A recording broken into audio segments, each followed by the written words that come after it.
Hello everyone and welcome back to DJ LED Lab.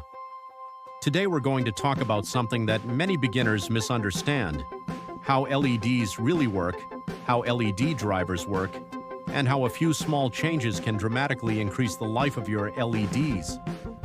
Most people think an LED is just a small light bulb.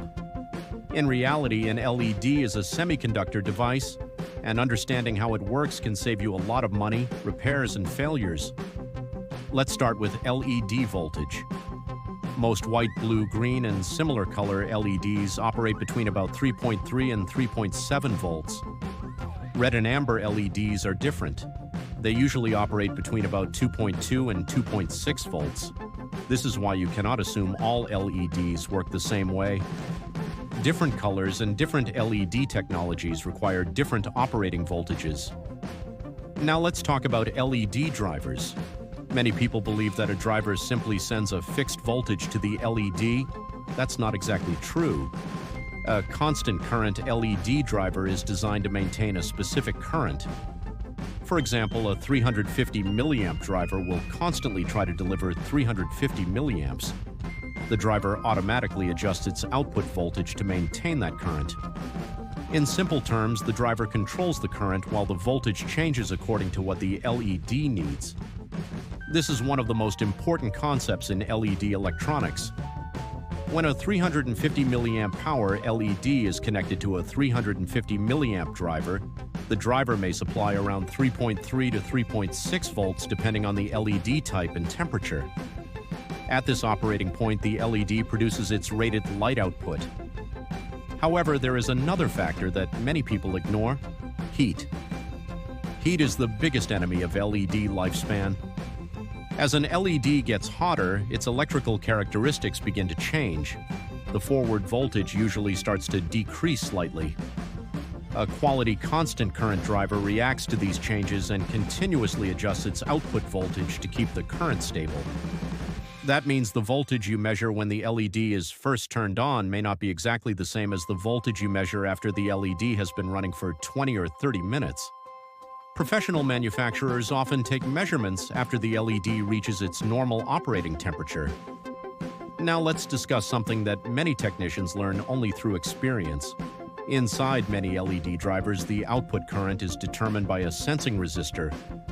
By changing the value of this resistor, it is often possible to reduce the driver current. For example, imagine a driver designed to deliver 350 milliamps.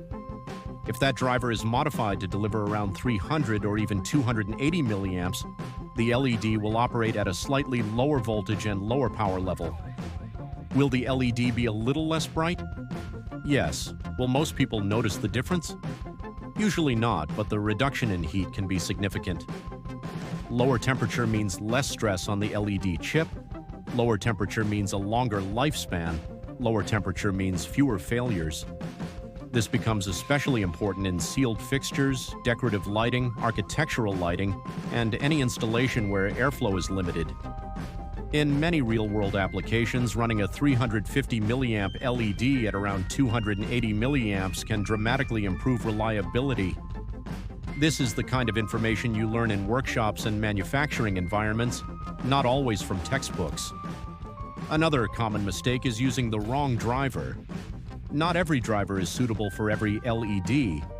For example, if a LED is designed for 350 milliamps and you drive it with 600 milliamps, the LED will become brighter. But there is a price. The LED will generate more heat. If the cooling system is not upgraded accordingly, the lifespan can be reduced significantly. On the other hand, using a lower current driver often increases reliability and operating life. Brightness is important, but longevity is important too. Now let's talk about optics and lenses. A lens does not increase the electrical power of a LED. It does not increase the voltage. It does not increase the current. What it does is control where the light goes. A good lens can concentrate the light into a smaller area, making it appear much brighter and more effective. This is why lens selection is extremely important in professional lighting design. Different lenses are available with different beam angles, and choosing the correct one can completely change the performance of a lighting system. Here's a simple example. A typical 1-watt power LED operating at approximately 350 milliamps may not sound very powerful. But when combined with a high-quality optical lens, many people perceive the light output as comparable to what they expect from a traditional 25-watt incandescent bulb. The actual electrical power remains 1 watt. The lens simply uses the available light more efficiently. This is why understanding optics is just as important as understanding electronics. The main lesson from today's video is